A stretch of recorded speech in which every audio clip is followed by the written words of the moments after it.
Steel update for PMPA members. The availability of domestic steel is now your problem.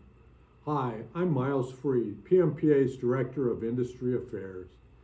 Late last week, we learned that the last 500 workers at Republic Steel were furloughed indefinitely as Grupo CEMEX consolidated the Republic production to its new Tlaxcala, Mexico mill. Operations idled include Republic Steel mills in Canton, Ohio, and Lackawanna, New York.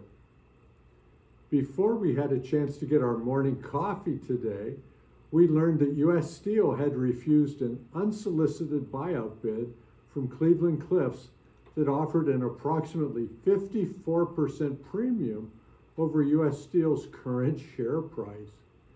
These changes in the market show us a couple of things. The Section 232 tariffs clearly didn't save any steelworker jobs at Republic Steel. These tariffs are also catalyzing buyouts, which will lead to facility rationalization rather than new construction and new jobs. Your job of finding steel that is compliant with various U.S. government sourcing requirements also just became a bit more difficult.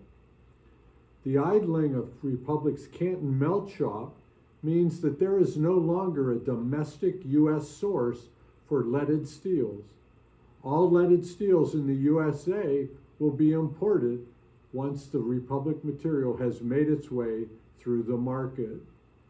Finally, the loss of Republic's domestic production reduces available sources for specialty metals, steel. Let's talk about leaded steels.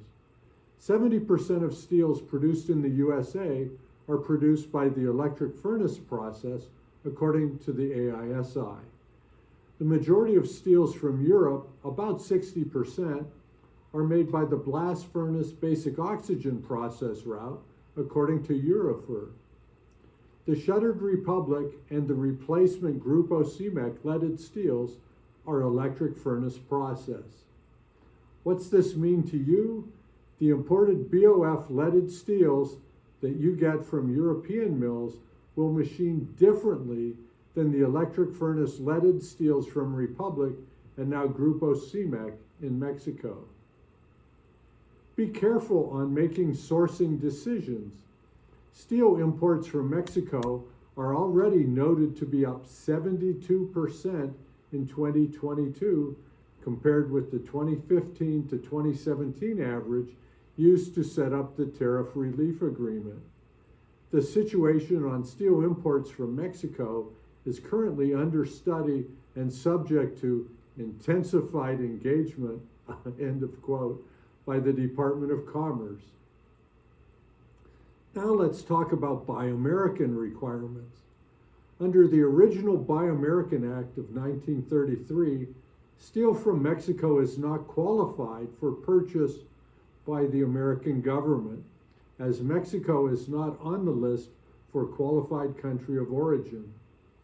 On the latest American Recovery and Reinvestment Act, Section 1605A requires all of the iron, steel, and manufactured goods used in the project are produced in the United States. There are exemptions from this requirement. They are complex and require intervention from the head of the federal department or agency involved, as well as publication in the Federal Register.